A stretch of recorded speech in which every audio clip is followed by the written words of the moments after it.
श्री सच्चिदानंद सद्गुरु साईनाथ महाराज की जय।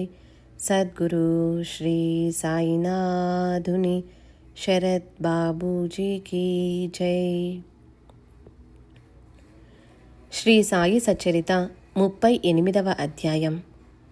సకల జగత్తుకు ఆనందాన్నిచ్చేవారు, భక్తుల కోరికలను తీర్చడానికి తత్పరులు, చరణాలను ఆశ్రయించిన వారి త్రితాపాలను హరించే గురువరా, మీ పాదాలకు వందనములు. శరణుజొచ్చిన వారిని రక్షించే పరమ ఉదారా, శరణాగత భక్తోద్ధారా, మీరు లోకాన్ని ఉద్ధరించడానికి అవతరించారు. జయ జయ ద్వైతదలన, జయ జయ భక్తమన మోహన, జయ జయ భవాపహరణ, జయ జయ కరుణాఘన గురుదేవా, ఎంతటి భాగ్యఫలమో మీ చరణాలను కళ్ళతో చూశాము. మీ సమాగమ సుఖంలోని ఆనందాన్ని అనుభవించాము. గతించిపోయిన ఆ సమయం మళ్ళీ రాదు. బ్రహ్మ యొక్క మూసలో శుద్ధ ఆత్మస్వరూప రసాన్ని పూస్తే వచ్చిన అందమైన ఆకారమూర్తియే సత్పురుష శ్రేష్ఠులైన సాయి. సాయియే ఆత్మారాముడు, సాయియే పూర్ణానంద ధాముడు. వారు స్వయం ఏ కోరికలు లేనివారు. భక్తులను నిష్కాములుగా చేస్తారు. సర్వధర్మాలను రక్షించేవారు. బ్రహ్మక్షాత్ర తేజస్సుతో మృత్యువుని కూడా భక్షించే వారి సుగుణాలను వర్ణిస్తాను.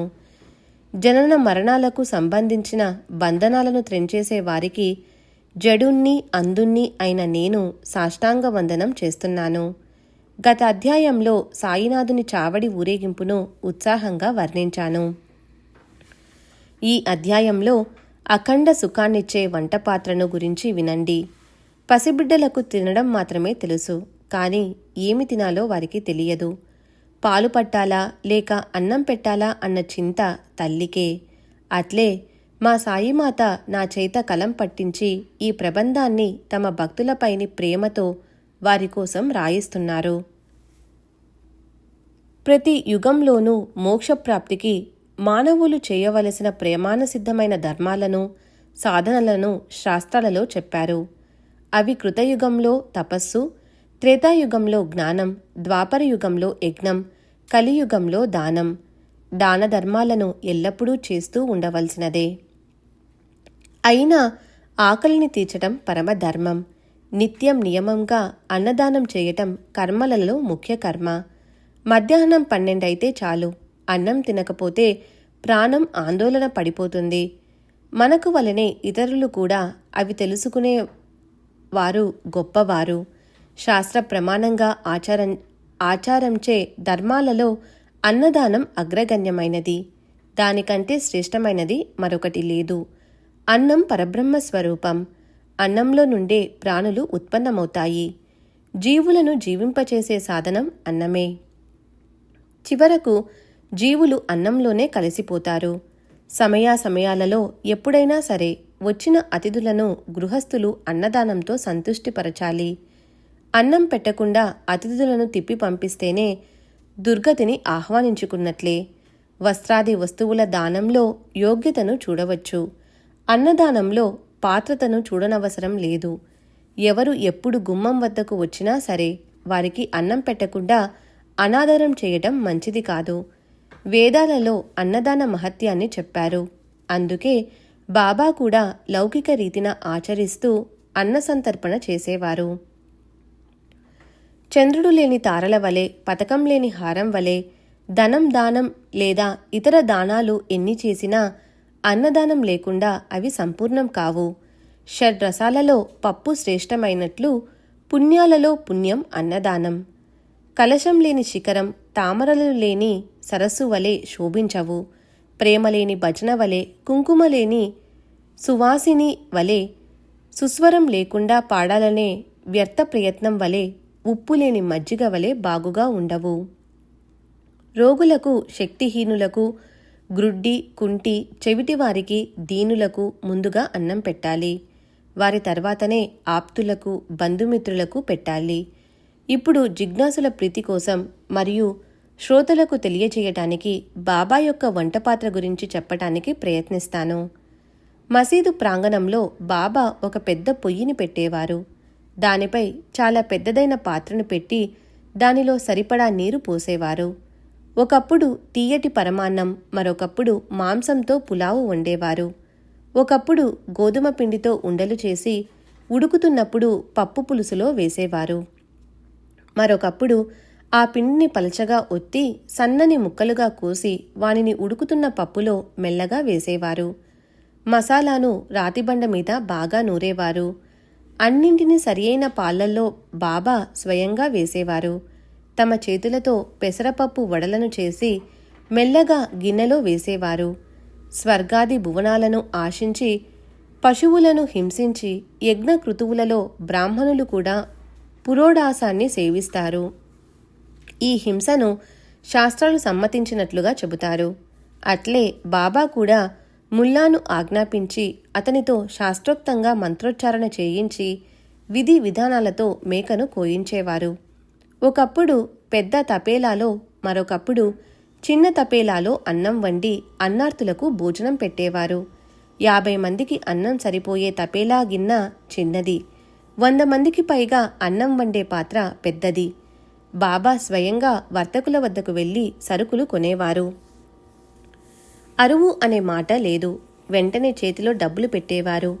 ఉప్పు, కారం, మిరియాలు, జీలకర్ర, కాయగూరలు, ఆకుకూరలు, కొబ్బరికాయ వగైరా వస్తువులన్నింటినీ బాగా చూచి బేరం చేసి స్వయంగా తెచ్చేవారు.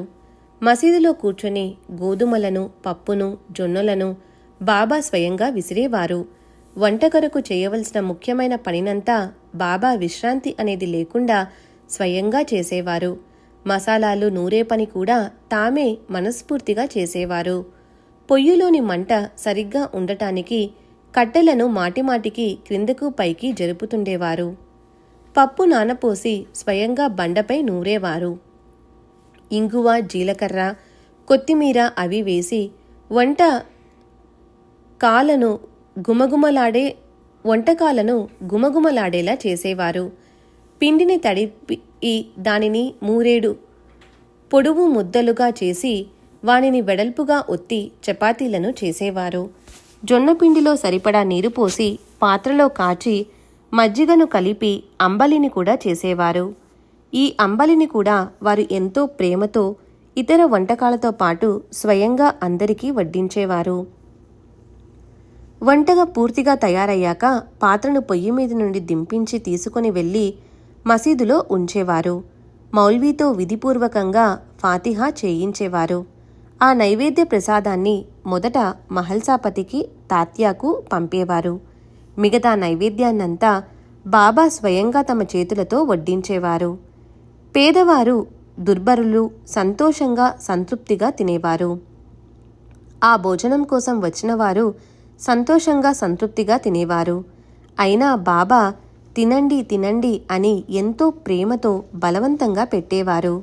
బాబా స్వయంగా వడ్డించగా తృప్తికరంగా భోజనం చేసిన వారు ఎంత భాగ్యవంతులు, ఎంత ధన్యులు. బాబా మాంసంతో వండిన అన్నాన్ని ప్రసాదమని భక్తులందరికీ భేదం లేకుండా వడ్డించేవారా అని ఇక్కడ సందేహం సహజంగా కలుగుతుంది. ఈ సందేహాన్ని తీర్చడం కష్టమేమీ కాదు.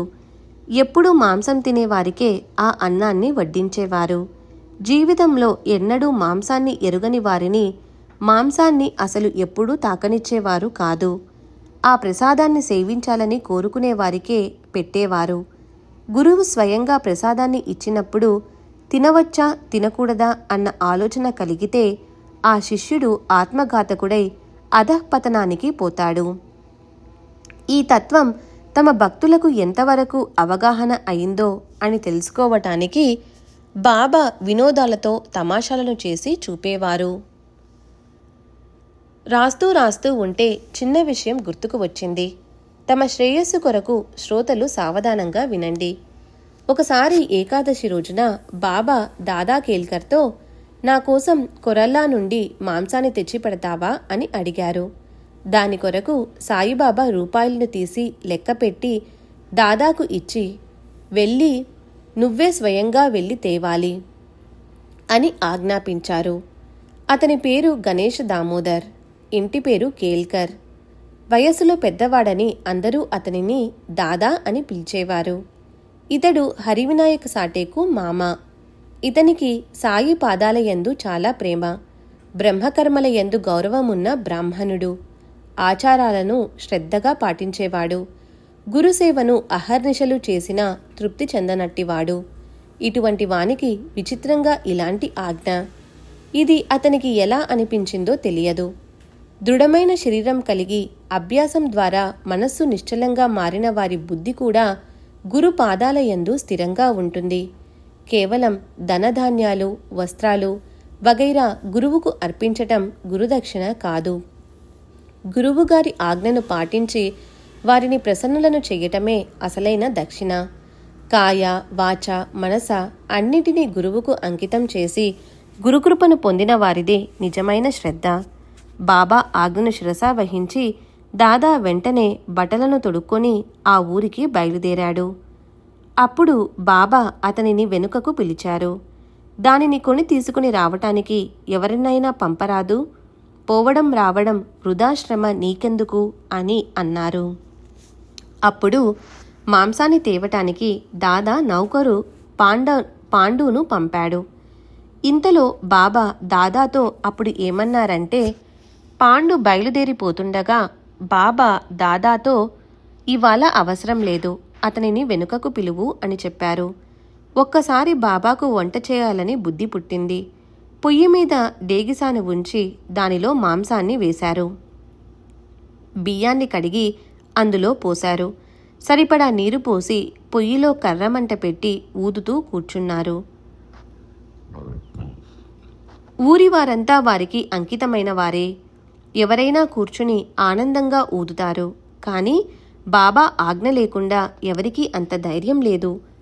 బాబా ఆజ్ఞాపిస్తే వారి భక్తులు పరమోత్సాహంగా అన్నం కూడా వండి పట్టుకొని తెస్తారు. కానీ బాబాకు అది ఇష్టం లేదు. అంటే ఇది సరైన మాట కాదు. స్వయం వంట చేయటం వారి సంకల్పమైనప్పుడు వారు అన్నదానానికి ఇతరులను ఎందుకు కష్టపెడతారు? తమ పొట్ట నింపుకోవటానికి వారు స్వయం ఇంటింటికి తిరిగి భిక్ష చేసి రొట్టె ముక్కలను అడుక్కునేవారు. కానీ అన్నదానం చేయటానికి స్వయం శ్రమపడితే తృప్తి. అందువలన వారు ఎవరిపైనా ఆధారపడేవారు కాదు. 100 మందికి సరిపడేలా పిండి, బియ్యం, పప్పు వగైరా వస్తువులను చక్కగా చూచి బాబా డబ్బు చెల్లించి స్వయంగా తెచ్చేవారు. చేటను పుచ్చుకొని స్వయం వర్తకుల అంగళ్లకు వెళ్ళేవారు. వ్యవహారంలో ఎలా దక్షతతో ఉండాలో వారిని చూచి నేర్చుకోవాలి. వస్తువులను చేతిలోనికి తీసుకొని చక్కగా బేరమాడేవారు. వారిని ఎవరూ మోసపుచ్చలేకపోయేవారు. పైగా ఇతరుల గర్వం కరిగిపోయేది. ఒక్క పైసా అయినా వ్యర్థం కాకుండా చక్కగా ధర కట్టి లెక్క చేసినట్టు నటించినా 5 అడిగితే 10 వెంటనే ఇచ్చేసేవారు. స్వయంగా పనిచేయటం వారికి ఎంతో ఉత్సాహం. ఇతరులు చేస్తే వారికి నచ్చేది కాదు. ఎప్పుడూ ఎవరిపైనా ఆశ పెట్టుకునేవారు కాదు. వారి వల్ల ఎవరికి ఏ కష్టమూ ఉండేది కాదు. ఎల్లప్పుడూ ఈ స్వభావంతోనే ఉండేవారు.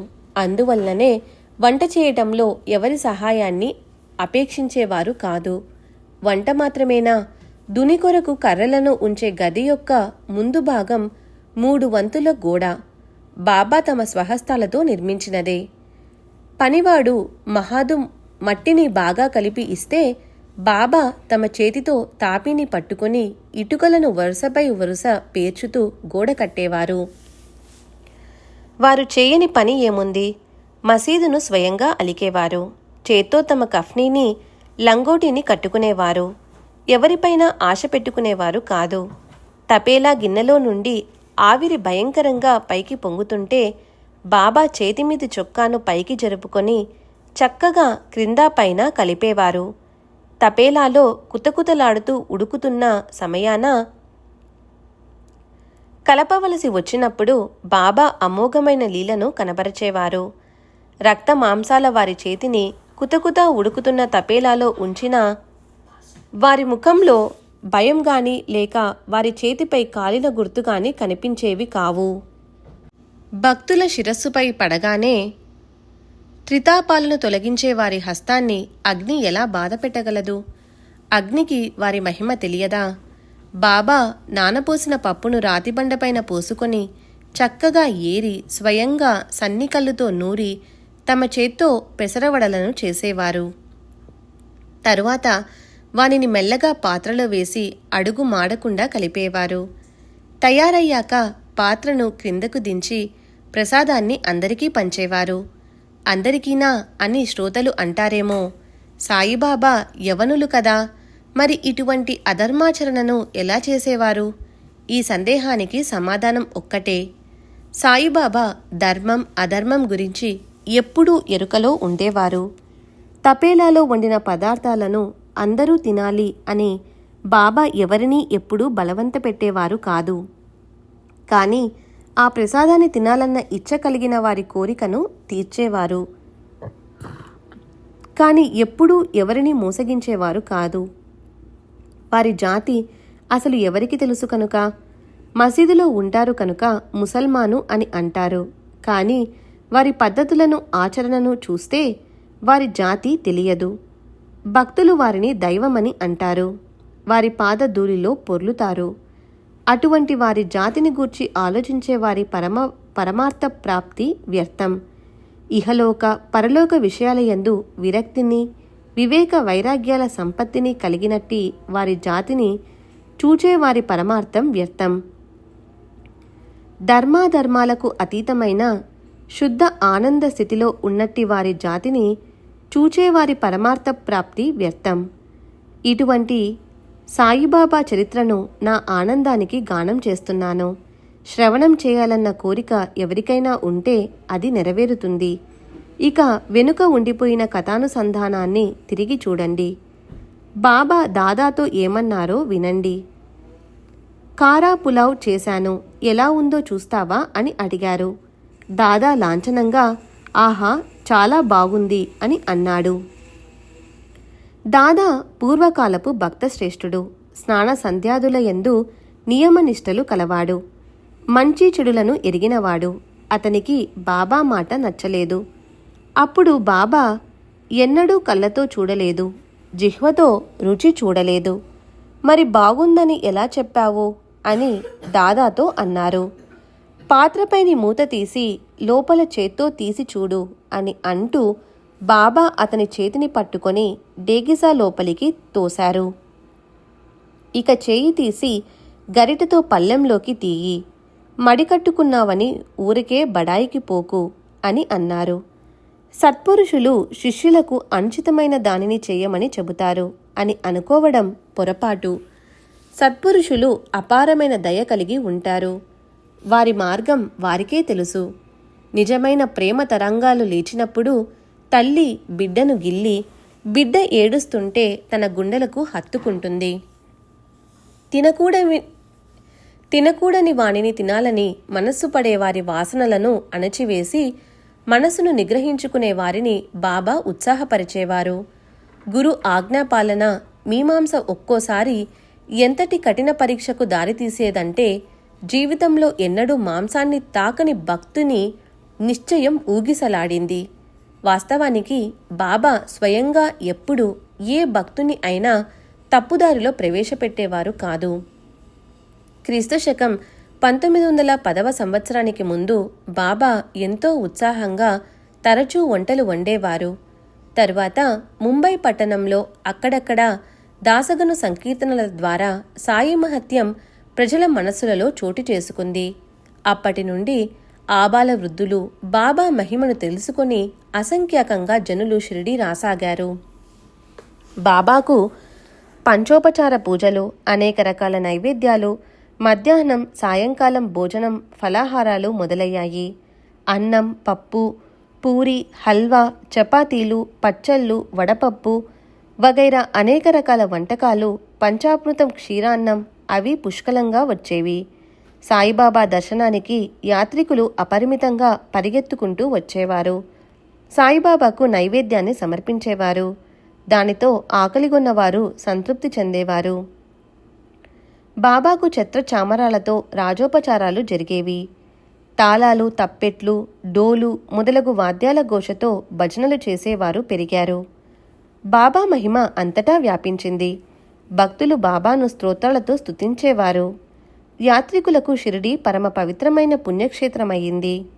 అందువలన బాబా వంట చేయడం ఆగిపోయింది. నైవేద్యాలు చాలా ఎక్కువగా వచ్చేవి.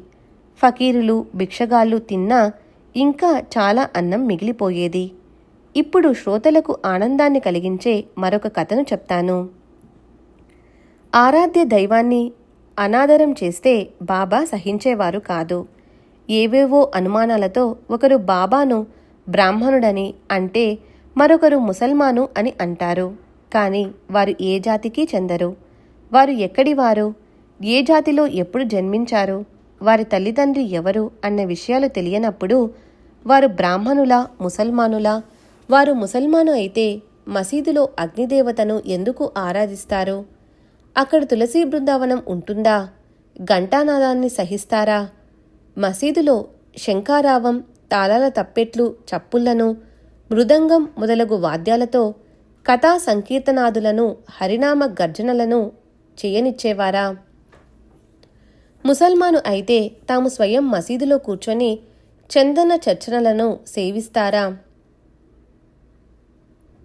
అక్కడ సహపంక్తిలో కూర్చొని భోజనం చేస్తారా? ముసల్మాను అయితే మరి వారి చెవులు కుట్టి ఉండేవా?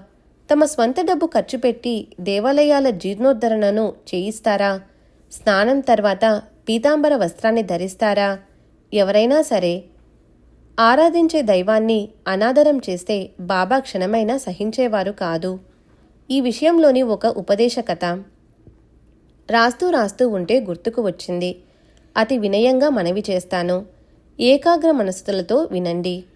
ఒకసారి బాబా లెండి నుండి తిరిగి వచ్చి మసీదులో కూర్చొని ఉండగా వారి దర్శనానికి భక్తులు వచ్చారు.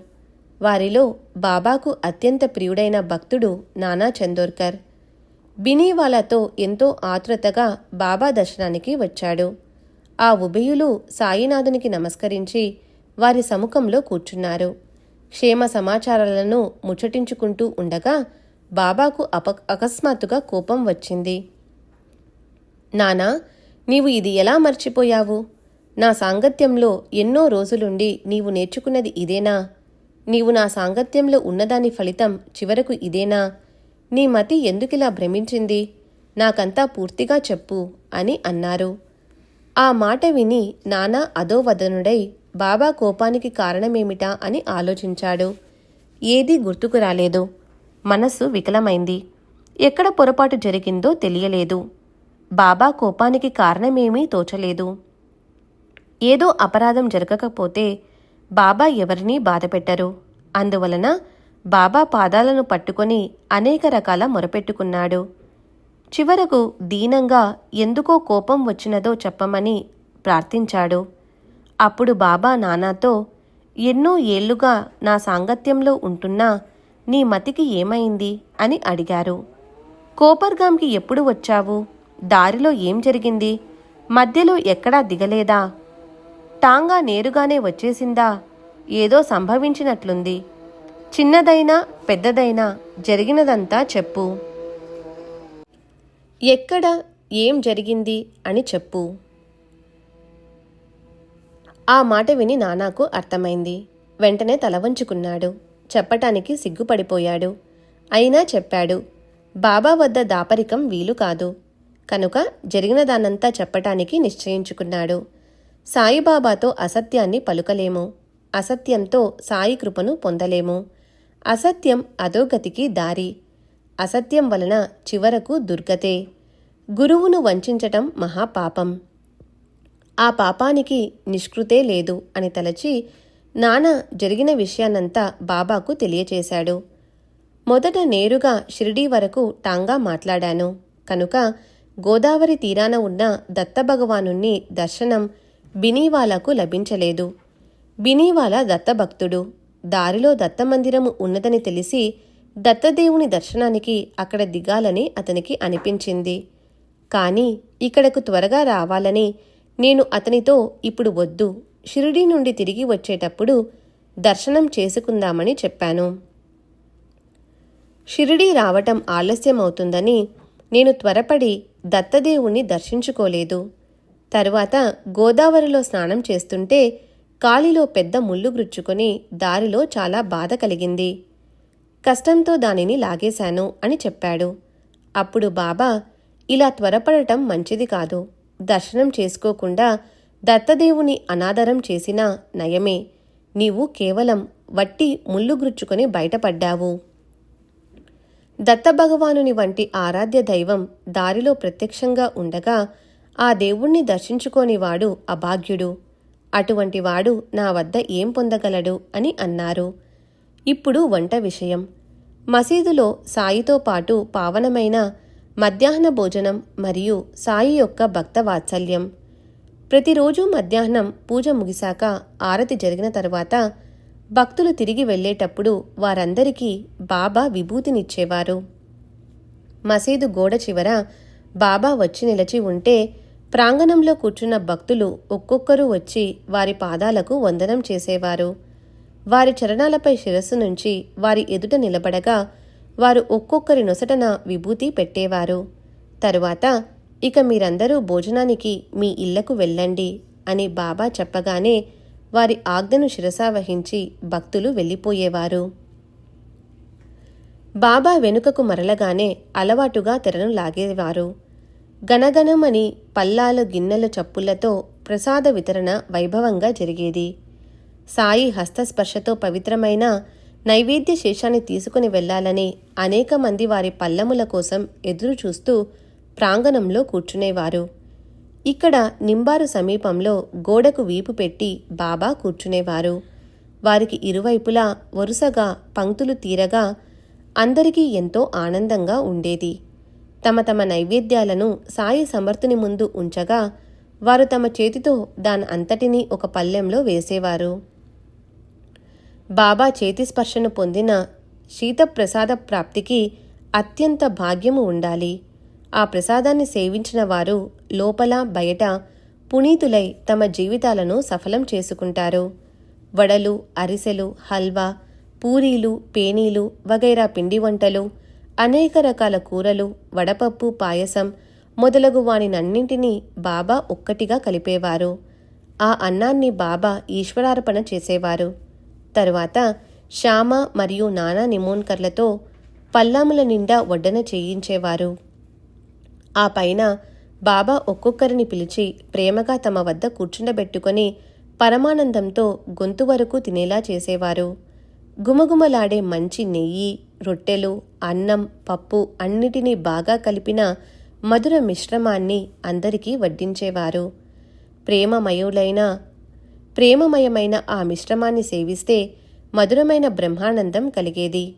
భోజనం చేసిన వారు వేళ్లను చేతిని నాలుకతో శుభ్రం చేసుకుని సంతృప్తిగా వెళ్ళేవారు. ఒకప్పుడు మండిగలు, బొబ్బట్లు, ఒకప్పుడు తెల్లని సువాసన గల అన్నం, పప్పు, పైన గుమగుమలాడే వెన్న కాచిన నెయ్యి, చుట్టూ కూరలు రకరకాలు ఉండేవి. వేపుడు కూరలు, అప్పడాలు, ఊరగాయ పచ్చళ్ళు, పెరుగు పచ్చడి, కొంచెం పుల్లటి పెరుగు, పంచామృతం ఉండేవి. అటువంటి దివ్యామృతాన్ని సేవించిన వారు ధన్యులు. సాయినాథులు భోక్త అయినప్పుడు వారు స్వయంగా ప్రసాదించిన ఆ భోజనం మాట చెప్పాలా? అక్కడ భక్తులు కంఠం వరకు భోజనం చేసి తృప్తిగా త్రేంచేవారు. ముద్ద ముద్దకు ఎంతో హాయి, తుష్టిగా పుష్టిగా ఆకలి తీరటం. ప్రేమతో నిండిన ఆ మధురమైన భోజనం పరమ పావనం. ముద్ద ముద్దకు సాయినామాన్ని స్మరిస్తూ ఆ దివ్యాన్నాన్ని భోజనం చేస్తుంటే మరలా మరలా వడ్డించిన పాత్రలు, పల్లాలు ఖాళీ అయ్యేవి కావు. ఎవరికి ఏ పక్వాన్నం నందు ఆసక్తి ఉంటే ఆయా వంటకాలను ప్రేమగా వడ్డించేవారు. మామిడి పళ్ళ రసం ఇష్టమున్న వారికి ఆ రసాన్ని ఎంతో ప్రీతిగా ఇచ్చేవారు. ఈ భోజనాన్ని వడ్డించమని బాబా నానాసాహెబ్ నిమోన్కర్కు గాని లేదా మాధవరావు దేశపాండేకు గాని ప్రతిరోజు ఆజ్ఞాపించేవారు. నిత్యం నియమంగా నైవేద్యాలను వడ్డించటం వారి పని. వారు ఆ పనిని పరమ ప్రేమతో శ్రమపడి చేసేవారు. మల్లె మొగ్గల వంటి మంచి సన్న బియ్యపు అన్నం, పైన పసుపు పచ్చని కందిపప్పు, ఆ పైన గరిటెతో అందరికీ గుమగుమలాడే నెయ్యి వడ్డించేవారు. వడ్డిస్తుంటే సువాసనలు గుబాలించేవి. అలా ఆనందంగా పచ్చళ్లతో సహా వడ్డిస్తుంటే అక్కడ అపక్వమని అరుచికరమని అనిపించక యథేచ్ఛగా భోజనం చేసేవారు. ఆత్మానందమనే సేమియా, భక్తి ప్రేమలనే వడియాలు వగైరాలను సేవించటానికి తప్ప శాంతి సుఖం అనుభవించని వారు ఎవరు భోజనానికి రాగలరు? హరిరన్నం హరిర్భోక్త, హరియే అన్నం, హరియే రసాన్ని ఆస్వాదించేవాడు. అటువంటి అన్నాన్ని ఇచ్చే దాతలు, వడ్డించేవారు, సేవించేవారు ధన్యులు.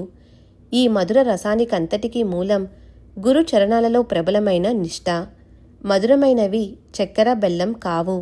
అసలైన మాధుర్యం శ్రీవారి చరణాలలో ఉన్న శ్రద్ధ. ఇలా నిత్యశ్రీ నిత్యమంగళకరంగా క్షీరాన్నం హల్వా మిశ్రమం ఉండగా పల్లాల ముందు కూర్చోగానే అక్కడ నోట వద్దు అన్న మాట రాదు. నానా రకాల వంటకాలను సేవించి కడుపు నిండిపోగా చివర పెరుగు అన్నం లేకపోతే తృప్తి ఉండదు. పెరుగు లేకపోతే మజ్జిగైనా కోరుకుంటారు. ఒకసారి తెల్లని మజ్జిగను గురుమహారాజు స్వహస్తాలతో గ్లాసులో నింపి త్రాగమని ప్రేమతో నాకు ఇవ్వగా నేను గ్లాసును పెదవుల వద్ద పెట్టుకున్నాను. స్వచ్ఛమైన తెల్లని మజ్జిగను కళ్ళతో చూడగానే సుఖం సంతృప్తి కలిగాయి. నోటికి అందాక మరీ ఆనందం కలిగింది. అసలే కడుపు పక్వాన్నాలతో నిండిపోయింది. అందులో ఈ మజ్జిగ ఎలా ప్రవేశించగలదు అని సందేహిస్తూ ఒక గుటక త్రాగగా బాగా రుచికరంగా అనిపించింది. అలా సంకోచిస్తున్న నన్ను చూచి బాబా ఎంతో వాత్సల్యంగా అంత్రా తాగేసేయి అని అన్నారు. అలాంటి అవకాశం మరలా రాదు అని వారు తలచినట్లుగా ఉంది. తరువాత అదే అనుభవమైంది. ఆ పిమ్మట 2 మాసాలు గడిచేసరికి నిజంగానే బాబా తమ అవతారాన్ని చాలించి నిర్వాణాన్ని పొందారు. ఇప్పుడు మజ్జిగతో దప్పికను తీర్చుకోవాలంటే సాయి కథామృత పానం తప్ప మరో మార్గం లేదు. మనకు ఇక ఇదే ఆధారం. హేమాడ్ సాయినాథునకు శరణుజొచ్చి సాయి స్మరణకు తెచ్చిన తరువాతి కథను మనవి చేస్తాడు. శ్రోతలు శ్రద్ధ వహించాలి. స్వస్తి శ్రీ సంతసజ్జన ప్రేరితము భక్త హేమాడ్పంత్ విరచితము అయిన శ్రీ సాయి సమర్థ సచ్చరితంలో వంటపాత్ర వర్ణనమను 38వ అధ్యాయం సంపూర్ణం. శ్రీ సద్గురు సాయినాథార్పణమస్తు. శుభం భవతు. శ్రీ సచ్చిదానంద సద్గురు సాయినాథ్ మహారాజ్ కీ జై. సద్గురు శ్రీ సాయినాథుని శరత్ బాబూజీ కీ జై.